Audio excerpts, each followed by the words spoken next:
I love to look at all the old graves. 3 years ago, Linda Ames was home in Enumclaw, Washington, dreaming of one day discovering her roots. Today, thanks to the internet, she's in Herefordshire, England, with her daughter and cousin, visiting the ancient church where her forefathers worshipped. Even before I started doing genealogy, I've always wanted to come to England. Now I'm here and I still can't believe it, and it's just beautiful. Ames started out with only the last name of her great-great-great-grandfather. She followed leads on the web, got tips from fellow genealogists online, and traced him here to the Severn Valley, the place he left 150 years ago to head to America. He's a brother. Estimates are more than 40 million Americans are on the heritage hunt. The web, with its search engines, databases, and news groups, has made amateur genealogy fast and fun. In the past 4 years, the popular hobby has become a national obsession, second only to sex in internet hits. But the web takes people only so far. Serious detective work is leading millions of Americans overseas. There are lots of things on the internet, but the actual information that this book contains really can only be accessed from here. Michael Barton has helped many Americans search British archives for their roots. I mean, it's incredible the reaction you get from people.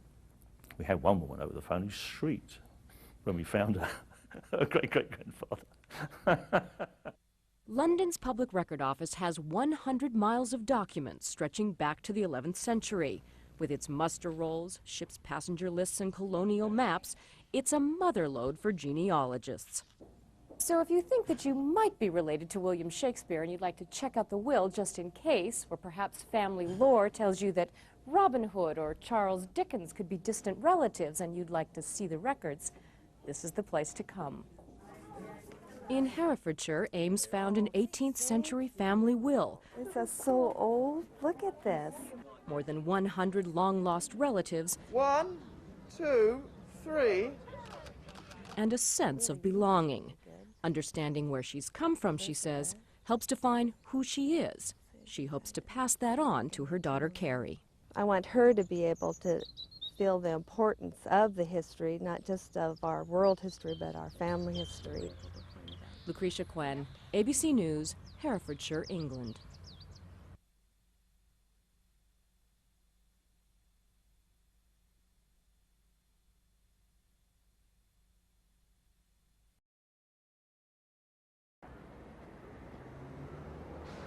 South of the River Liffey, not far from the center of Dublin, in an old converted church, an internet business caters to a growing trend in American tourism. You sent us a genealogy request to do some research on your grandfather. The online travel business is called GoIreland.com. Its clients are increasingly genealogy tourists, people searching their roots, their family heritage in the old world. Your grandfather was John Butler and he married Mary O'Brien.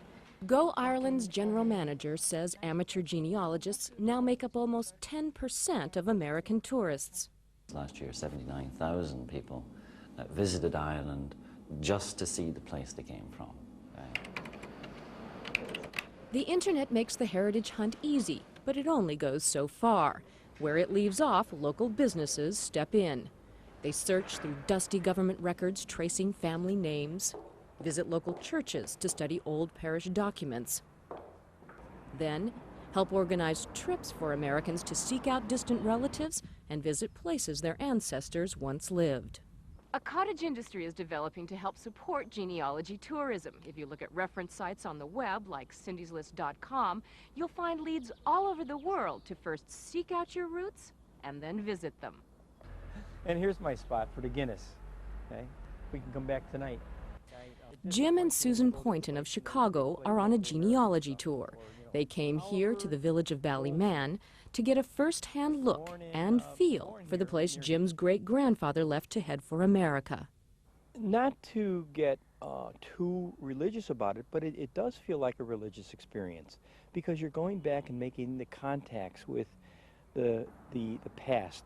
Poynton says this trip is unlike any other because he knows he has a claim here, a sense of belonging. Instead of just seeing a mountain, it's a mountain that maybe somebody in your past has traversed.